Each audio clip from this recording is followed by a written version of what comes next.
আসসালামু আলাইকুম সবাইকে ধারাবাহিক আরও একটা ক্লাসে সবাইকে শুভেচ্ছা। আজকে আমাদের ক্লাসের বিষয়বস্তু হলো বাংলাদেশ বিষয়বলির নতুন আরও একটা লেকচার। আজকে এই ক্লাসের টপিক হলো ছয় দফা, আগরতলা ষড়যন্ত্র এবং ৭০-এর নির্বাচন। এর সাথে পাশাপাশি আরেকটা সাব টপিক আছে, সেটা হলো বিরোধপূর্ণ এলাকা, আন্তর্জাতিক বিরোধপূর্ণ এলাকা। মোটামুটি 4টা টপিকের উপরে আজকের ক্লাসে যারা যুক্ত হয়েছেন সবাইকে শুভেচ্ছা।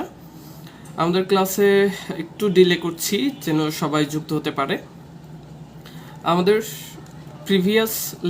প্রিভিয়াস ক্লাসে আমাদের যে জিনিসটা ছিল আমরা সেই জিনিসটা একটু রিপিট করব যাতে আমাদের সাথে সবাই যুক্ত হতে পারে। তারপর আজকের মূল লেকচার বা মূল ক্লাসে প্রবেশ করব।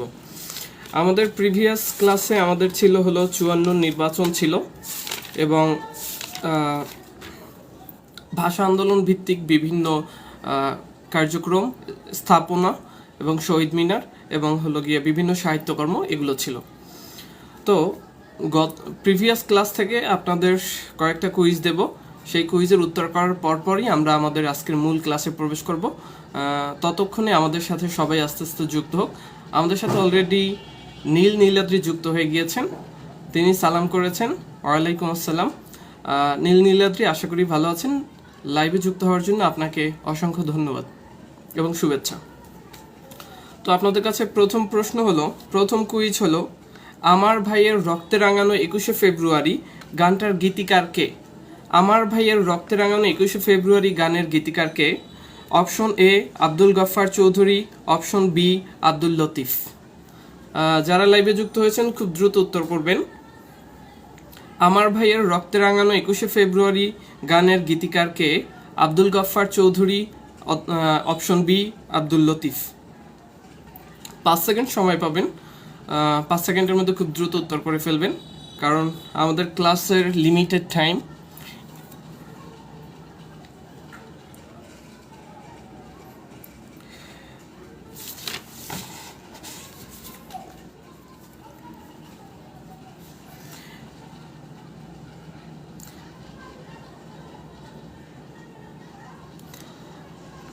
অলরেডি আমাদের সাথে অনেকে যুক্ত হয়ে গিয়েছেন।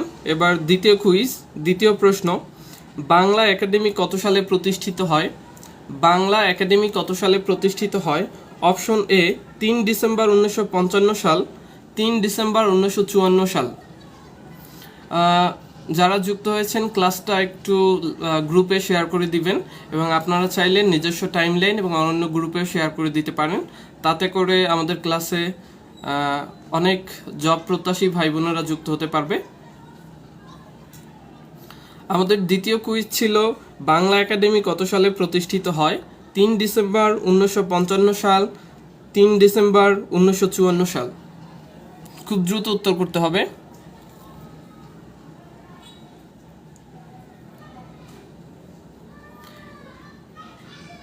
নীলাদ্রি, আপনি একটু ক্লাসটা শেয়ার করে দেন, আমাদের গ্রুপে শেয়ার করে দেন।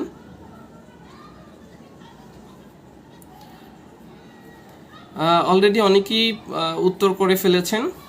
যারা উত্তর করে ফেলেছেন সবাইকে অসংখ্য ধন্যবাদ, আপনাদের উত্তরগুলো সঠিক হচ্ছে আমি দেখতে পাচ্ছি।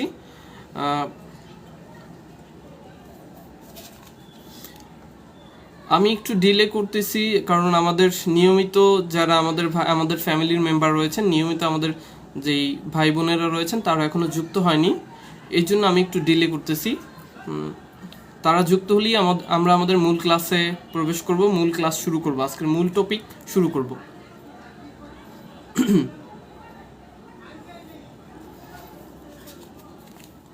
যারা দ্বিতীয় কুইজটা মিস করেছেন তাদের উদ্দেশ্যে আরেকবার বলছি, বাংলা একাডেমি কত সালে প্রতিষ্ঠিত হয়? ৩ ডিসেম্বর ১৯৫৪, ৩ ডিসেম্বর ১৯৫৫। আমাদের সাথে অলরেডি খান মোহাম্মদ ওমর যুক্ত হয়ে গিয়েছেন। হ্যাঁ, অনেকেই সঠিক উত্তর দিয়েছেন। নীলাদ্রি সঠিক উত্তর দিয়েছেন ৩ ডিসেম্বর ১৯৫৫। ধন্যবাদ আপনাকে। আমাদের পরবর্তী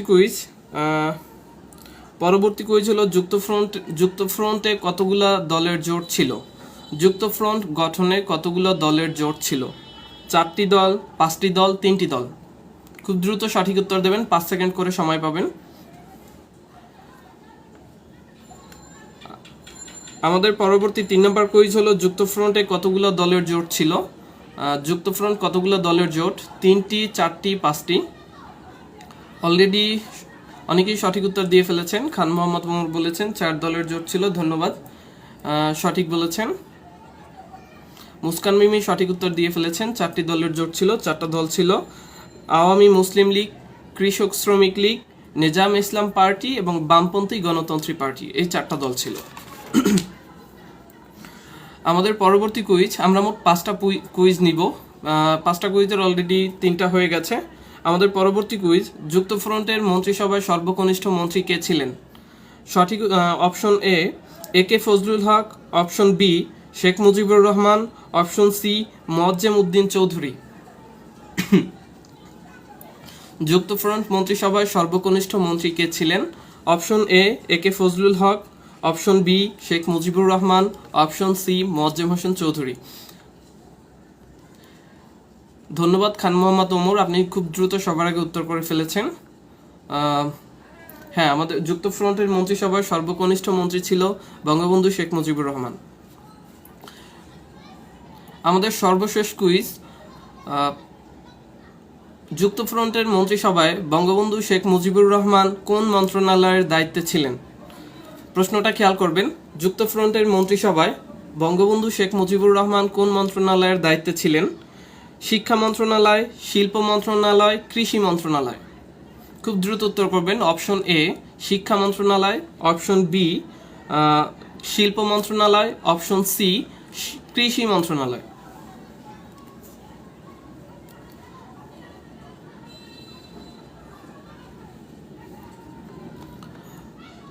সিফাতুল্লাহ এসকে সবার আগে উত্তর করে ফেলেছেন। তিনি, সরি সিফাতুল্লাহ, আপনার উত্তরটা আমি নিতে পারছি না, আপনার উত্তরটা একটু কারেকশন করতে হবে। নীল নীলাদ্রি সঠিক উত্তর দিয়েছেন কৃষি মন্ত্রণালয়। মুস্কান মিমি সঠিক উত্তর দিয়েছেন কৃষি মন্ত্রণালয়। তুবা ইসলাম আমাদের সাথে অলরেডি যুক্ত হয়েছেন, তিনি উত্তর করেছেন কৃষি মন্ত্রণালয়। ধন্যবাদ আপনাদেরকে। যারা সিফাতুল্লাহ এসকে, আপনাকে কারেকশন করে আবার উত্তরটা দিতে বলবো। যুক্তফ্রন্টের মন্ত্রিসভায় বঙ্গবন্ধু শেখ মুজিবুর রহমান কোন মন্ত্রণালয়ের দায়িত্বে ছিলেন? শিক্ষা মন্ত্রণালয়, শিল্প মন্ত্রণালয়, কৃষি মন্ত্রণালয়। তুবা ইসলাম সালাম দিয়েছেন। ওয়ালাইকুম আসসালাম তুবা ইসলাম, আশা করি ভালো আছেন। আমাদের সাথে বোধহয় অলরেডি অনেকেই যুক্ত হয়ে গেছে, সবাইকে পার্টিসিপেট করার জন্য আহ্বান করব। আমাদের অলরেডি 5টা কুইজ হয়ে গেছে। আজকে আমাদের মূল টপিকে আমরা চলে যাব। আজকে আমাদের মূল টপিক হলো, প্রথম টপিক ছিল 6 দফা। 6 দফা সম্পর্কে আমরা মোটামুটি সবাই জানি এবং এটা জব পারপাসে খুবই গুরুত্বপূর্ণ একটা টপিক, যেখান থেকে প্রশ্ন আসি। আমার মনে হয় যে 6 দফা থেকে প্রশ্ন না আসলে 6 দফা, মুজিবনগর সরকার এবং আগরতলা ও 71, এই 4টা টপিক থেকে আসলে প্রশ্ন না হলে জব পারপাসে মানে প্রশ্ন হয় না, এমন কোশ্চেন খুবই বিরল। কারণ এই 4টা টপিক থেকে আসলে, এই 4টা টপিক হলো বাংলাদেশ বিষয়গুলির প্রাণ বলা চলে। তো আজকে তেমনই একটা টপিক আমাদের, সেটা হলো 6 দফা আন্দোলন। 6 দফা আন্দোলন মূলত কোত্থেকে কিভাবে শুরু হয়েছিল সেটা একটু খুব শর্ট করে আপনাদেরকে শেয়ার করব। 1965 সালে তখন পাকিস্তান এবং ভারতের মধ্যে একটা যুদ্ধ বাজে, সেটা হলো বিরোধপূর্ণ অঞ্চল কাশ্মীর নিয়ে। তখন কিন্তু 1965 সালে, তখন কিন্তু বাংলাদেশ পাকিস্তানের সাথে, বাংলাদেশ আলাদা হয়নি বা আলাদা সত্তা রাষ্ট্র গঠিত হয়নি। 1965 সালে পাকিস্তান এবং ভারতের মধ্যে একটা কাশ্মীর নিয়ে একটা আঞ্চলিক বিরোধ বাজে, একটা যুদ্ধ বাঁধে। তাহলে কাশ্মীর যুদ্ধ পাকিস্তান এবং ভারতের মধ্যে হয়েছিল 1965 সালে। এই যুদ্ধের অবসান হয় 1966 সালে। 1966 সালের 10ই জানুয়ারি এই যুদ্ধের অবসান হয় তৎকালীন সোভিয়েত ইউনিয়নের মধ্যস্থতায়। মানে আমাদের হয় কি যে দুইজনের মধ্যে ঝগড়া বাঁধলে কি হয়, একজনের মাঝখান থেকে আইসা মীমাংসা করে দিতে হয় না? তেমনি পাকিস্তান এবং ভারতের মধ্যে যখন 1955 সালে কাশ্মীর নিয়ে যুদ্ধ বাঁধে, তখন 1966 সালের 10ই জানুয়ারি বর্তমান রাশিয়া, তৎকালীন সোভিয়েত ইউনিয়ন, এর মধ্যস্থতায় একটা চুক্তি হয়, এর বিরোধটা সমাধান হয়, মীমাংসা হয়। ওই চুক্তিটার নাম হলো তাশখন্দ চুক্তি। তাহলে এটা খুবই গুরুত্বপূর্ণ একটা ইনফরমেশন যে তাশখন্দ চুক্তি কোন দুটি দেশের মধ্যে হয়। তাশখন্দ চুক্তি পাকিস্তান এবং ভারতের মধ্যে হয়। তৎকালীন সোভিয়েত ইউনিয়ন, সোভিয়েত ইউনিয়ন সম্পর্কে যদি একটু বলি, যে সোভিয়েত ইউনিয়ন মূলত 1922 সালে 30শে ডিসেম্বর, সোভিয়েত ইউনিয়ন 1922 সালে 30শে ডিসেম্বর সোভিয়েত ইউনিয়ন গঠিত হয়।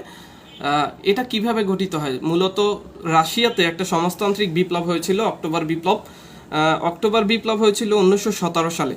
1917 সালে অক্টোবর বিপ্লবের ফলে রাশিয়া একটা সমাজতান্ত্রিক দেশ হিসাবে গঠিত হয়, একটা সমাজতন্ত্র হিসেবে গঠিত হয়, বা বিশ্বের প্রথম সমাজতান্ত্রিক হলো রাশিয়া।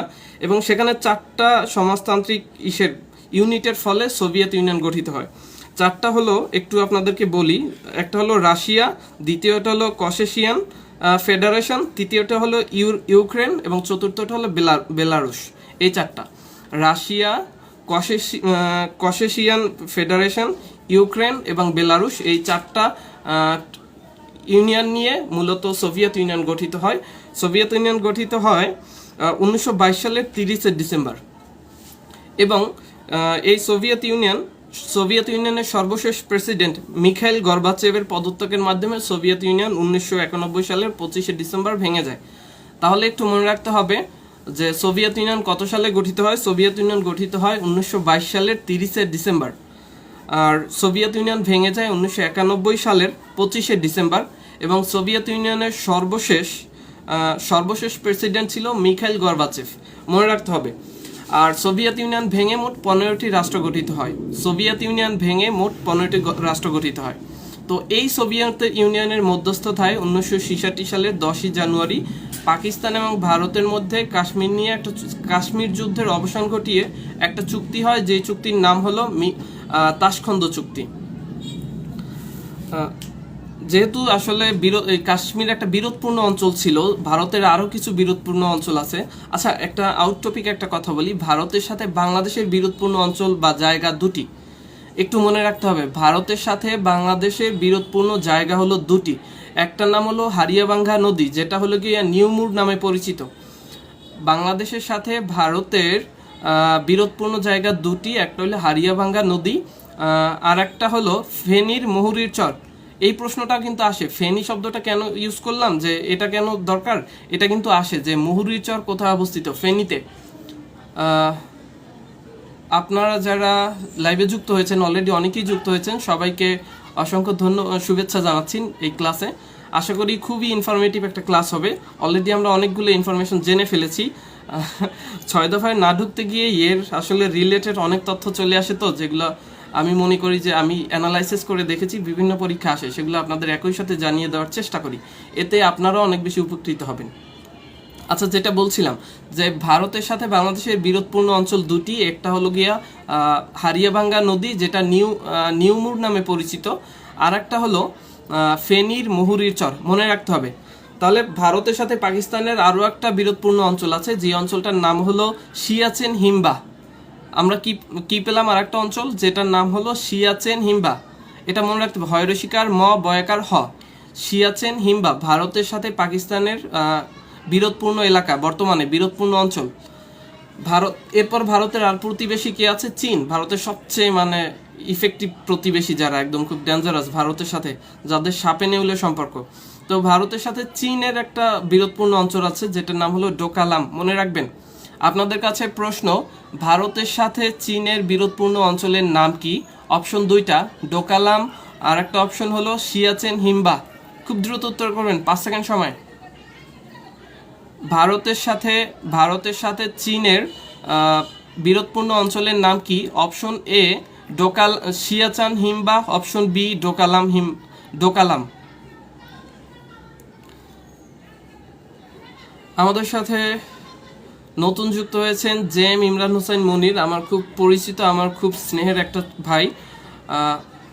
তোমাকে অনেক অনেক শুভেচ্ছা আমাদের এই ক্লাসে যুক্ত হওয়ার জন্য। আচ্ছা, আপনাদের কাছে খুব দ্রুত উত্তর করবেন। হ্যাঁ, অলরেডি খান মোহাম্মদ ওমর উত্তর করে ফেলেছেন যে ভারতের সাথে চীনের একটা বিরোধপূর্ণ অঞ্চলের নাম হলো ডোকালাম। হ্যাঁ, ডোকালাম। নীল নীলাদ্রি উত্তর করে ফেলেছেন ডোকালাম। তারপর মুস্কান মিমি উত্তর করে ফেলেছেন ডোকালাম, ধন্যবাদ আপনাদেরকে। তৃতীয় আর একটা হলো ভারতের সাথে এরপরে বাকি আছে কারা? নেপাল। ভারতের সাথে মানে ভারতের আশেপাশে যারা আছে, কারণ আমাদের জবের পরীক্ষায় ভারতেরগুলোই সবচেয়ে বেশি আসে, যে ভারতের সাথে নেপালের বিরোধপূর্ণ অঞ্চল, ভারতের সাথে নেপালের বিরোধপূর্ণ অঞ্চল দুইটি, একটা হলো কালাপানি আর একটা হলো লিপুলেক। এটা আপনাকে মনে রাখতে হবে। ভারতের সাথে নেপালের বিরোধপূর্ণ অঞ্চল একটা হলো কালাপানি আর একটি হলো লিপুলেক। তাহলে আমরা অ্যাট এ গ্লান্স একটু শুনে নেই যে কি কি অঞ্চল পেলাম। ভারতের সাথে বাংলাদেশের বিরোধপূর্ণ জায়গা দুইটা, একটা হলো হারিয়াভাঙ্গা নদী যেটা হলো নিউমুর নামে পরিচিত, নিউমুর, এর আর একটা নাম হলো নিউমুর, আর একটা হলো ফেনীর মহুরীর চর। দ্বিতীয় হলো ভারতের সাথে পাকিস্তানের একটা বিরোধপূর্ণ অঞ্চল যেটার নাম হলো সিয়াচেন হিমবা। তৃতীয় হলো ভারতের সাথে চীনের একটা বিরোধপূর্ণ অঞ্চল যার নাম হলো ডোকালাম। চতুর্থ পেয়েছি ভারতের সাথে নেপালের একটা বিরোধপূর্ণ অঞ্চল, একটা নয় দুটি অঞ্চল পেয়েছি, সেটা হলো কালাপানি এবং লিপুলুক। মনে রাখবেন লিপু লেক, এটা কিন্তু লেক আছে, কেউ চাইলে ট্রাভেল করতে পারেন। এরপরে আরেকটা ইনফরমেশন না জানলেই নয়, সেটা হলো গিয়ে জাপান রিলেটেড একটা আসে, জাপান এবং রাশিয়া। বর্তমান রাশিয়া এবং জাপানের সাথে খুবই বিরোধপূর্ণ একটা অঞ্চল যেটার নাম হলো কুরিল দ্বীপপুঞ্জ। মনে রাখতে হবে জাপানের সাথে, ওইটা একটু লাগাই দাও তো, জাপানের সাথে রাশিয়ার বিরোধপূর্ণ একটা অঞ্চল যেটার নাম হলো কুরিল দ্বীপপুঞ্জ। আর একটা ব্যাপার, যেহেতু জাপানের কথা চলে এসেছে, আচ্ছা একটা অফ টপিক একটা কথা বলি। জাপানের মানুষ তো আসলে কিছুটা শুকনা চিকনা চাকনা হয়, তাই না? আসলে ওদের পার্লামেন্টের নামই যদি হয় ডায়েট, তাহলে ওরা মোটা হবে কিভাবে বলেন তো? তাহলে জাপানের পার্লামেন্টের নাম কি? ডায়েট। মনে রাখতে হবে কিন্তু, হ্যাঁ, জাপানের পার্লামেন্টের নাম ডায়েট। এবং যেহেতু রাশিয়ার কথা বলে ফেললাম, তাহলে রাশিয়ার মুদ্রার নাম কি এটা একটু মনে রাখবেন, এটা আসে রাশিয়ার মুদ্রার নাম, এটা আমরা মোটামুটি এখন সবাই জানি, কারণ রাশিয়া ইউক্রেন যুদ্ধের কারণে এই নাম দুটো খুবই আলোচিত এবং ফেমাস। সো রাশিয়ার মুদ্রার নাম হলো রুবল, জাপানের পার্লামেন্টের নাম হলো ডায়েট এবং জাপানের মুদ্রার নাম হলো ইয়েন। রশি অন্তিস্তেকান ন ইয়েন। মনে রাখতে হবে জাপান এবং রাশিয়া রিলেটেড। জাপান এবং রাশিয়ার মধ্যে বিরোধপূর্ণ অঞ্চল হলো কুরিল দ্বীপপুঞ্জ, যার আর একটা নাম আছে সেটা হলো শাখালিন। যেটাই কুরিল দ্বীপপুঞ্জ ওইটাই শাখালিন, মানে হলো ব্যাপারটা এমন যে যেটাই লাউ সেটাই কদু, এরকম আর কি। কুরিল দ্বীপপুঞ্জ এটা হলো গিয়ে রাশিয়ারা এই দ্বীপটাকে বলা হয় কুরিল দ্বীপপুঞ্জ, আর জাপানিজরা এটার নাম রেখেছে শাখালিন। দুইটা সেমই জায়গা, এটা নিয়ে বিভিন্ন পরীক্ষা আসতে পারে, দুই ধরনের নাম আসতে পারে, কিন্তু কনফিউজ হওয়া যাবে না। তাহলে আমরা পেলাম রাশিয়া এবং জাপানের মধ্যকার বিরোধপূর্ণ অঞ্চল কুরিল দ্বীপপুঞ্জ, যার আরেকটা নাম হলো শাখালিন। রাশিয়ার মুদ্রার নাম হলো রুবল, আর রাশিয়ার রাজধানীর নাম হলো মস্কো, আর জাপানের মুদ্রার নাম হলো ইয়েন এবং জাপানের মুদ্রার নাম হলো ইয়েন এবং পার্লামেন্টের নাম হলো ডায়েট। আশা করি বুঝতে পেরেছেন।